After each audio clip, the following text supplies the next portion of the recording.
ओवैसी हो, माननीय योगी जी हो, माननीय मोदी जी हो, अमित शाह, जो भी धार्मिक दंगे भड़काएगा वो मेरे जूती के नीचे है। जिस टाइम भी अगर जो भी नेता अगर भाषण दे रहा है भड़काऊ, उसी टाइम उसे जूतों से चप्पल से मार के भगाया जाए। देखिए इसका निष्कर्ष कितनी जल्दी निकलता है, चुटकियों में निकलेगा।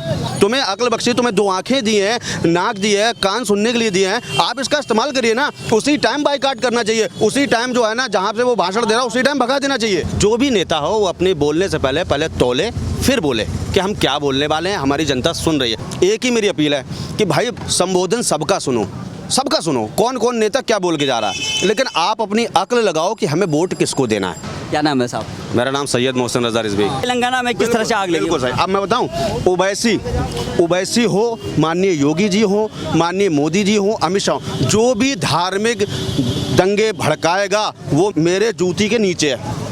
कोई भी हो, चाहे ओवैसी हो, चाहे जो हमारा हिंदू मेरा भाई है और ता-क़यामत तक रहेगा, जब तक ये कायनात रहेगी तब तक मेरा हिंदू मेरा भाई रहेगा। मैं कोई बात नहीं, ओवैसी अगर गलत बोलेंगे तो मेरे जूतों की नोक पे है, मेरे जूतों की नोक पे है। ओवैसी को मैं कुछ नहीं समझता। अच्छा हो गया, जिसका देखिए मेरा हिंदू मेरा भाई है, ये खड़ा हुआ मेरा भाई, ये हिंदू मेरा भाई है। लेकिन ये लोग जो है अपने लिए स्वार्थ के लिए जहाँ जहाँ जब इलेक्शन होता है इस तरह के कार्ड खेलते हैं। अभी देखो तेलंगाना में जो है चुनाव है, किस तरह से बात हो रही है। बात कितना देखो, मुनव्वर हसन जो कॉमेडियन है उसकी ये बात हुई थी कि भाई तुम इसको धार्मिक अच्छा आप बताइए, चाहे वो फिल्म हो चाहे कोई शो हो, आप किसी भी धर्म को लेकर के इस एंगल को क्यों लेते हैं कि जिसमें धार्मिक भावनाएं भड़कती है और इसलिए उनको जो है विरोध का जो जैसे बाइकआउट हो रहा है उसका वो करना पड़ रहा है। इसी बात पे जो मुनव्वर हसन का जो वहाँ पे सरगो होने वाला था और टी राजा जो थे, टी राजा ने यही बोला कि भाई ये लोग जो है इस तरह की जो है बातें क्यों लेके आते हैं बीच में। और फिर बोलते हैं कि सर तन से जुदा, ये करने वाले जो है ये गलत स्लोगन गलत है। अगर इसको जो है प्रतिकार हो जाएगा तो देश में जो है अराजकता हो जाएगा। टी राजा का कहना, असदुद्दीन ओवैसी और पूरा हैदराबाद में हो हल्ला हो गया कि इसको निकालो और भारतीय जनता पार्टी ने उसको निष्कासित कर दिया। स्पष्ट जो है एक अनुशासन होता है, अनुशासन पर कार्रवाई की उनको निकाल दिया गया। अब भी फिर आगजनी हो रही है, तो क्या कहेंगे ऐसे? अच्छा, सबसे पहले तो मैं ये कहना चाहूँगा, हर एक का परवरदिगार आलम ने हर इंसान को आकिल बनाया। आकिल का मतलब होता है अक्ल वाला, ठीक है। अब यहाँ पे मान लो हम इस टाइम मान लीजिए मैं कोई मिनिस्टर हूँ, मैं यहाँ पे एक सभा संबोधित करने आया।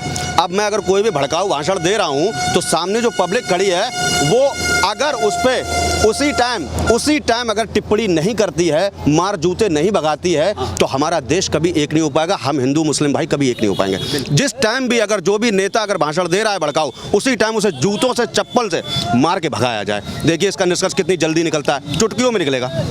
ऐसा करके देख लीजिए। दोहरे मापदंड होता है। असदुद्दीन ओवैसी का भाई देखो, आपने उनका वीडियो भी सुना होगा, किस तरह से बोल रहे थे। वो सुरक्षा कवच में रह करके बोल रहे हैं कि 10 मिनट के लिए जो है सुरक्षा कवच में रह के बोल रहे हैं। ये बताइए लाखों की तादाद में 100 आदमी का सुरक्षा कवच क्या कर लेगा? अगर वो भड़काऊ भाषण देता है वैसी या वो तुम्हारा उसका भाई, तो उसको तत्काल प्रभाव के साथ में जनता जवाब दे, उसी टाइम जूतों से मार के भगाया जाए, तुरंत भगाया जाए। इसमें चाहे कोई भी नेता हो, हिंदू नेता हो, मुस्लिम नेता हो, जो भी भड़काऊ भाषण दे उसको सुअर बना दिया जाए, उसी टाइम मार के। अब देखिए दोबारा कभी भड़काऊ भाषण देगा नहीं। हमारा हिंदू मेरा भाई, मेरा मुस्लिम मेरा भाई। अच्छा, बीजेपी का जो विधायक है टी राजा, उसको जो है अनुशासित में कार्रवाई करके उसको निकाल दिया गया है, पार्टी से निलंबित किया गया। इसके बावजूद भी कह रहे हैं इसको जेल में डाल दो। दोबारा जो है उनको अरेस्ट किया गया उनको, और फिर सजा होगी। तेलंगाना में क्योंकि चुनाव है, और जब भी देखो आप ओवैसी जाए, चाहे बिहार की बात हो चाहे उत्तर प्रदेश की बात हो, कहीं भी जब भी जहाँ चुनाव होते हैं वो यही कार्ड खेलते हैं कि भाई मुस्लिम जो है तुष्टिकरण हो रहा है, मुस्लिम के साथ भेदभाव हो रहा है। ये एक एडवोकेट होने के बावजूद, पढ़े लिखे होने के बाद ये बातें क्यों बोलते हैं, जैसे आप इतने समझदारी? देखिए मैंने आपको सबसे पहले एक बात बताई है कि कोई भी शख्स हो, कोई भी नेता हो, हम तो सबसे पहले क्या दिया, परवरदिगार आलम ने, अल्लाह ने या भगवान ने या गॉड ने, जो भी जिस रिलेशन को मानता है, मैं सबसे पहले कह रहा हूँ आप आकिल हैं, आप अक्ल वाले हैं। आपको ऊपर वाले ने आकिल बनाया, सबसे बेहतरीन अगर बनाया है किसी को, इंसान बनाया। इंसान से अच्छा किसी को नहीं बताया, कोई भी नहीं है इस लोक पे या इस धरती लोक पे, कोई भी नहीं अच्छा है। सबसे बेहतरीन है इंसान। आपको आकिल बनाया है, आपको अक्ल बख्शी है उसने, तुम्हें अक्ल बख्शी, तुम्हें 2 आंखें दी हैं, नाक दी है, कान सुनने के लिए दिए हैं, आप इसका इस्तेमाल करिए ना। उसी टाइम बाइकाट करना चाहिए, उसी टाइम जो है ना जहाँ से वो भाषण दे रहा है उसी टाइम भगा देना चाहिए। बाइकाट नहीं हो पा रहा है ना, एक तरफ बाइकाट नहीं हो रहा था। जो हमारे आइकॉन है वो बाइकाट नहीं करते हैं। देखिए देखिए किसी भी कुरान में आपकी धार्मिक ग्रंथ में जो आपका धार्मिक कुरान है उसमें कहीं लिखा हुआ है कि ये काफिर है, इसको सर कलम से सर तन से जुदा करना, इस तरह की बात का अगर कोई उसका खंडन क्यों नहीं करता, उसका विरोध क्यों नहीं करते आपके नेता? इस चीज़ को हम बता दें, अगर सारी दुनिया अगर हमें देख रही है तो एक चीज़ हम बिल्कुल आईने की तरीके साफ कर देना चाहते हैं, ताकि मेरे हिंदू भाई भी यहाँ पे जमा हैं, ताकि ये चीज़ समझ लें।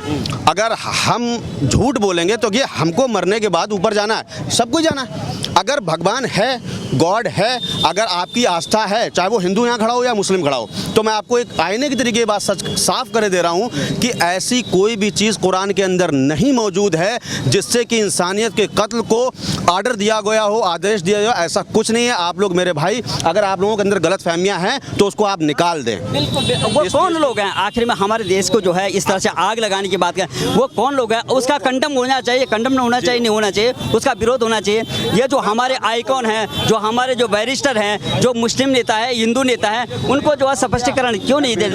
मैं सबसे पहले आपको बता दूं कि ये जो बात आपने अभी बोली है कि उसका विरोध होना चाहिए और उसके बाद का खंडन होना चाहिए, तो मैं आपको सबसे पहले बात बता दूं कि ऐसी कोई भी चीज़ कुरान के अंदर मौजूद नहीं है, ना ही हमारे तरफ से मेरे इस्लामिक जो लोग हैं, जो भी मेरे लीडर हैं, जैसे कलवा जब्बास साहब हैं, अपने इंडिया के कलवा जब्बास साहब हमारे शिया के धर्म गुरु हैं, और ईरान के अंदर जो बैठे मेरे आयतुल्लाह खामनाई साहब हैं, जो मेरे धर्म गुरु हैं, जो मुझे आदेश देते हैं, उनका साफ साफ कहना है, चाहे वो किसी भी धर्म से ताल्लुकात रखने वाला शख्स हो, आप उसको अपना भाई समझें।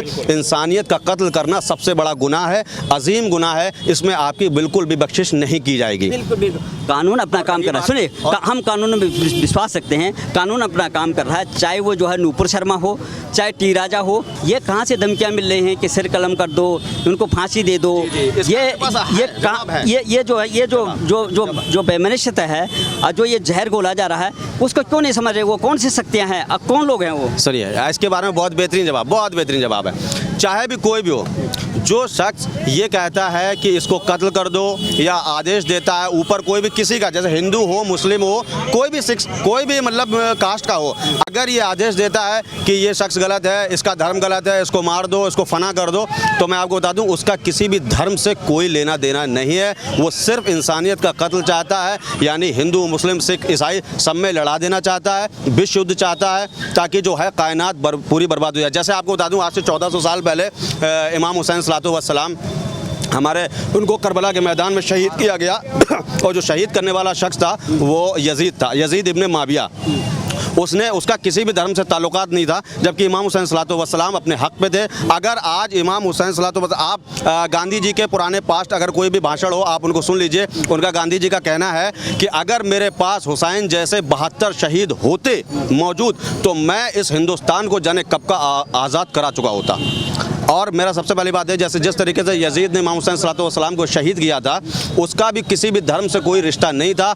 इसी तरीके से ये जो शख्स जो भी है कहने वाला कि जो है इनको मार दो, फलां को मार दो, फलां को मार दो, उसका किसी भी धर्म से किसी भी तरीके का कोई भी ताल्लुकात नहीं है, किसी भी तरीके का कोई लेना देना नहीं। क्यों नहीं समझाते? जैसे आप समझा रहे हैं वैसे ये राजनेता क्यों नहीं समझाते? असदुद्दीन ओवैसी कहते हैं कि मैं बैरिस्टर हूँ, विदेश से पढ़ के आए हैं, लेकिन जहाँ अब कोई भी आइकॉन है, चाहे वो फिल्म स्टार हो, चाहे कोई, इस बात पे कोई सब मौन हो जाते हैं। आपकी तरह क्यों नहीं समझाते हैं? क्या कहना है आपका इस बात पे? हम तो सिर्फ ये कहना चाहते हैं सब लोग मिल बांट के आराम से रहो, और ये देश सभी का है, एक हमारा ही नहीं, एक हिंदू का ही नहीं, एक मुसलमान भी है इसमें। और अब मुसलमान भाई ये बोल रहे हैं कि हिंदू हमारे भाई, तो हम भी तो बोले ही हमारे भाई हैं, तो कहीं झगड़ा होगा ही नहीं।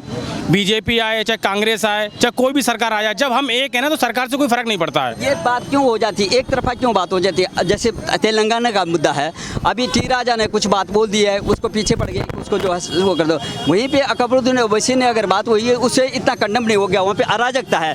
ये दोहरा मापदंड क्यों होता है? कि मैं आपको बता दूं, सबसे बड़ी खता, सबसे बड़ी गलती अगर कोई है तो राजनेता की मैं नहीं समझता, क्योंकि राजनेता तो उसका काम ही है, वो लड़ा रहा है।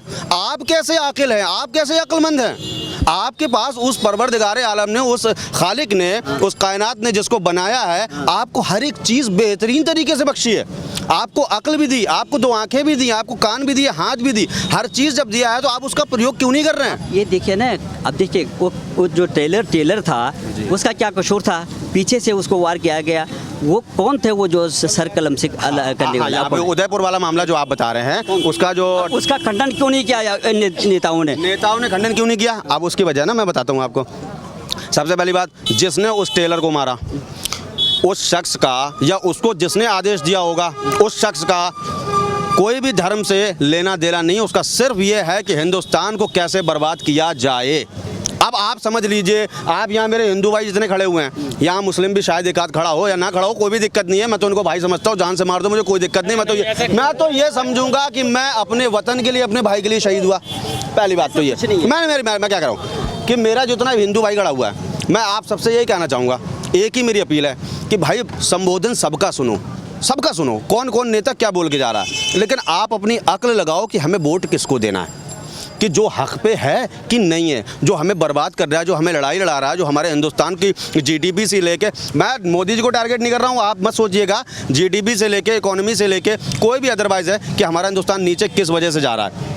पहले बात ये। दूसरा, अगर हमें लड़ाई लड़ाने का अगर उद्देश्य वो बना रहा है, जो भी नेता हमें संबोधन कर रहा है, तो हमें उसी टाइम जिस टाइम वो संबोधन कर रहा है उसी टाइम उसे जूते से मार के भगा देना चाहिए, चाहे वो मुस्लिम नेता हो चाहे वो हिंदू नेता हो। हमारा तो ये सीधा उद्देश्य है। हमें कभी भी अगर गलत दिख गया और मैं वहाँ पर मौजूद हुआ संबोधन में, मैं उसी टाइम उसको भगाऊंगा कि भागो यहाँ से, चाहे मेरे पास मैं अकेला हूँ, चाहे मेरे पास 100 आदमी खड़े हों, 100 आदमी मेरे सपोर्ट में होंगे तो जल्दी भगाऊंगा कि मुझे हिंदू और मुस्लिम मेरा भाई है, मैं हिंदुस्तान में एक होकर रहना चाहता हूँ। आपका क्या कहना है, ये दोहरा मापदंड क्यों होता है? जिस तरह से इतना समझदारी की बात कर रहे हैं, अगर ये सभी लोग हो जाएं, फिल्मों में देखते हैं आपके एक जो है फिर धार्मिक जो है मोड़ लेके आ जाता है, फिर रोते हैं कि हमारी फिल्म पिट रही है, बाइकआउट हो रहा है। तो जैसे ये भाई समझा रहे हैं, जो हमारे बैरिस्टर हैं असदुद्दीन ओवैसी या शफीकुर रहमान है, किस तरह से आग उगलते हैं और जिसमें हमारे सामाजिक ताना बाना जो है छिन्न भिन्न हो जाता है। क्या ये तो भड़काऊ भाषण शुरू से देते आए हैं और देते रहेंगे, इनकी बात को ना सुना जाए बिल्कुल भी, चाहे हिंदू हो या मुसलमान हो।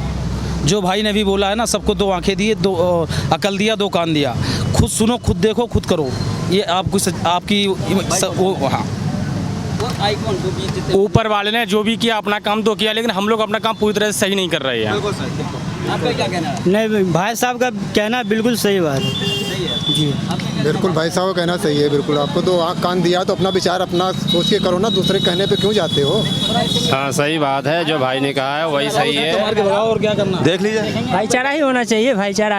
अब तेलंगाना की बात है, देखो जहाँ चुनाव होते हैं, देखो ओबीसी जो है वहाँ मुखर हो गए हैं, हटाओ, ये करो, वो करो, एक तरफा नहीं है कि तुम अपने घर में भी तो संभालो, अपने भाई को भी तो संभालो, अपने भाई की जो है जुबान पे भी तो कंट्रोल रखो। कैसी बातें बोल रहे थे, उस बात को अगर इसी तरह से अराजकता हो जाती, कितनी बड़ी बवंडर हो जाता है। तो आपकी क्या कहना है? हमारा कहना यही है भाई, मैं पहले ये बहुत बोल चुका हूँ और अभी भी बोलूँगा कि हिंदू मुस्लिम सब एक हो जाओ। जो भी आपको भड़काऊ भाषण दे उस टाइम ही तत्काल प्रभाव के साथ उसको जूतों से उसका स्वागत करो, उसको भगा दो, चाहे वो कोई भी नेता हो, ओवैसी हो, ओवैसी का भाई हो, या अपनी बीजेपी का पार्टी कोई नेता हो, या कांग्रेस का कोई नेता हो, या माननीय अखिलेश जी का कोई नेता हो, उसको तुरंत ही जूतों के साथ भगाया जाए। और अगर जो भी भड़काऊ भाषण करे, हिंदू मुस्लिम भड़काने की कोशिश करे, उसको तुरंत जूतों से मार के भगाया जाए। कि आप सबसे बड़ी मेरी बात मुद्दे की यही है, जो भी नेता हो वो अपने बोलने से पहले तौले फिर बोले कि हम क्या बोलने वाले हैं, हमारी जनता सुन रही है। तो सबसे बड़ी कमी हम अपनी जनता की ये बता देंगे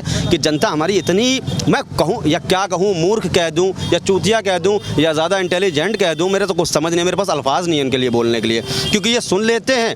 इनके पास इतनी क्षमता कम हो चुकी है कि इनकी सोचने समझने की सत्ता इतनी वीक हो चुकी है कि मेरे खुद नहीं समझ में आता कि इनको मैं समझाऊँ कैसे।